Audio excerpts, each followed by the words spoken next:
Hello my friends, in today's video we will take a look at Panasonic Lumix S Pro 16-35mm f4. One of my favorite things about Panasonic's part of the L-mount system is that they really care about f4 zoom lenses. I've been using this one since early 2020, but I have never made a full review, so I would like to fix that in this video. We will take a look at the performance of the S Pro 16-35 with almost all Panasonic L-mount cameras from the S1 to the S5 IIX, and I will try to help you decide whether you should consider getting one. 16-35mm is a classic versatile ultra-wide to wide-angle focal range.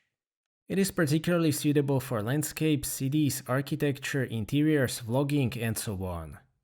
Combining this range with f4 aperture makes a lot of sense in my opinion.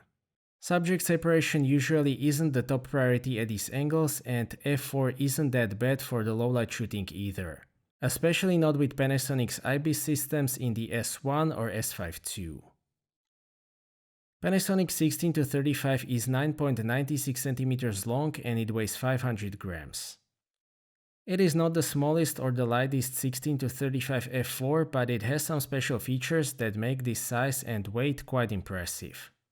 I would still say that it is a compact lens and a good match for both S5 and S1 series. The build quality is very good. It uses the same type of plastic construction as other Lumix S Pro lenses. The quality of the plastics is very high and it has proven to be exceptionally durable in the long term. This lens is weather sealed and it has a nice rubber gasket around the mount. The weather sealing has also proven to be very solid over the years. It uses 77mm filter thread, which is quite oversized, and that is a good thing as it should prevent vignetting. I've been using it with the Freewell K2 system and magnetic variable ND without any issues with vignetting. Lens hood is also included in the box. It is pretty shallow because it is an ultra-wide lens, but it still helps a bit with flaring and maybe even more importantly, it protects the front element. Regarding the controls, we have the zoom ring and focusing ring with mechanical clutch. This lens is not fully collapsed at the widest focal length, but I don't really mind that. It is fully collapsed at about 28mm and I kind of like having 28mm as the default focal length. Having said that, I acknowledge that this is generally considered to be a bit of an annoyance. The zoom ring is a little bit firm, but at the same time it is extremely smooth, which makes it very easy to select your desired focal length. It is relatively narrow, but it is rubberized, so it provides sufficient grip. You have two options for manual focusing. The first one is the usual focus-by-wire system. The zoom ring is completely smooth as with all focus-by-wire systems, and the amount of resistance is about right. You can choose between a linear and non-linear operation in the camera menu, where you can also adjust the angle. The second option is manual focus clutch. This one is probably meant for close-up focusing because most of the scale covers 25 cm to 1.2 meter range, and there is like 2 cm left that go from 1.2 meters to infinity. And it really works great for close focusing, so I always use it in scenes such as this one. So how about the optical performance? Again, I have decided to test this lens with a 24 megapixel sensor because that is what the most relevant L-mount cameras use. I have tested it with the original S5, but it will perform the same with all 24 megapixel Panasonic cameras. This sensor has very low pixel density, so rendering this kind of resolution should be an easy job for 16-35. At 16mm, the central sharpness is maximal right from f4. There is a tiny bit of chromatic aberration, but nothing serious. At this kind of resolution, you won't be able to see the difference between f4 and f8. The image quality in the center of the frame will be as good as it can be with a 24 megapixel sensor. There is a tiny bit of diffraction at f11, but nothing major. Basically the same applies to the corner sharpness. The only difference is that there is a bit more of chromatic aberration, but still nothing serious. You will get the best image quality possible with a 24 megapixel sensor from f4 to f8. Again, there is a bit of diffraction at f11, but it is still perfectly usable. Nothing really changes at 24mm. The image quality in the center of the frame is maximal from f4 to f8. The image is very crisp with plenty of contrast and pretty much no chromatic aberration.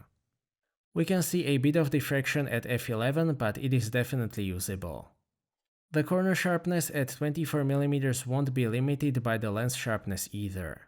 The only difference is that there is less chromatic aberration at 24mm, almost none. You will get excellent sharpness from f4 to f8. Diffraction at f11 is hardly noticeable this time. Finally, at 35mm it is the same story. Maximal resolution and contrast in the center of the frame from f4 to f8, and then a tiny bit of diffraction at f11, but this time it is barely visible.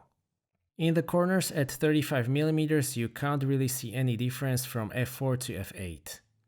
It is getting really boring, but that is how it is. You will get maximal resolution in that range, and there is a little bit of diffraction at f11. Overall, 24 megapixels is not a challenge for 16 to 35. You will get maximal sharpness across the frame from f4 to f8 at any focal range. There is a bit more chromatic aberration in the corners at 16mm, but that's about it. I hope that I will be able to test this lens with something like a 61 megapixel S5R at some point in the future. The real-world images look great though. I've had an opportunity to test this lens in some interesting locations in different conditions, and I was always happy with the results. It basically provides the resolution and contrast of high-end f2.5 16-35s in a much smaller package, which is exactly what I'm looking for. As expected with any modern ultra-wide zoom, it relies on profile corrections. Not as much as some other 16-35s, but still. There is always some bubble distortion which decreases at longer focal lengths. There is also some vignetting at f4, but nothing major. Both issues are effectively fixed by the profile corrections, so there isn't really any reason to be worried about that. The minimum focus distance is 25 cm, which translates to 0.23 times magnification. That is a very good value for ultra-wide zoom. The image quality at the minimum focus distance is also great. This is a very good semi-macro lens. The bokeh is okay, but nothing special to be honest. You can get some subject separation at the long end with f4, and the rendering of the autofocus background is reasonably smooth thanks to 9 aperture blades. It is still an ultra-wide f4, so subject separation is not a priority. The autofocus works with no issues. I have tested it with the S5 IIX, which has face detection. It is very fast with no hunting, much like with other Panasonic lenses. That applies to both stills and video. Importantly, the focus motor is completely silent, so you won't hear anything even if you use an integrated microphone. This lens is parfocal, which means that it can keep the subject in focus as you are zooming in and out. I don't know whether it is optically or digitally parfocal, but it doesn't really matter. The amount of focus breathing is extremely low at all focal lengths. That means that the lens is not zooming in and out as you are refocusing, which is very important for video. 16-35 is not stabilized, but I have tested it with S5 IIX, which has very interesting in-body image stabilization. It works great for the usual stuff, such as pointing the camera around, panning, and so on. The interesting part is the walking. There is some warping at 16mm, which doesn't look particularly good, but at 24mm you will get the best walking performance of all cameras on the market. It also works exceptionally well on a gimbal. To sum up, Panasonic Lumix S Pro 16-35mm f4 is an evidence that high-quality f4 ultra-wide zooms make sense. It allows you to get the highest level of optical performance without having to carry an f2.8 lens.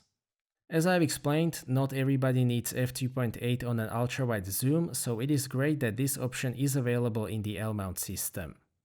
The optical performance in combination with a 24 megapixel sensor is as good as it gets. That kind of resolution is not a challenge for 16-35. The build quality is very solid and the autofocus works great with face detection autofocus system. The standout features of this lens are excellent semi-macro capabilities, mechanical focus clutch, and very low amount of focus breathing. Importantly, it is a great lens for video, including 6K that you can shoot with most Panasonic L-mount cameras. There isn't really anything that I can complain about this time, at least not in combination with a 24 megapixel sensor. Maybe it could be a little bit smaller, but it is not a big lens by any means. Also, it is not fully collapsed at 16mm. Out of all L-mount lenses that I have tested, 16-35S Pro might be my all-time favorite, which means that I can highly recommend it.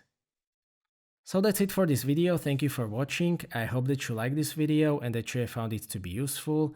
Stay tuned for more videos and maybe consider subscribing if you don't want to miss my future content.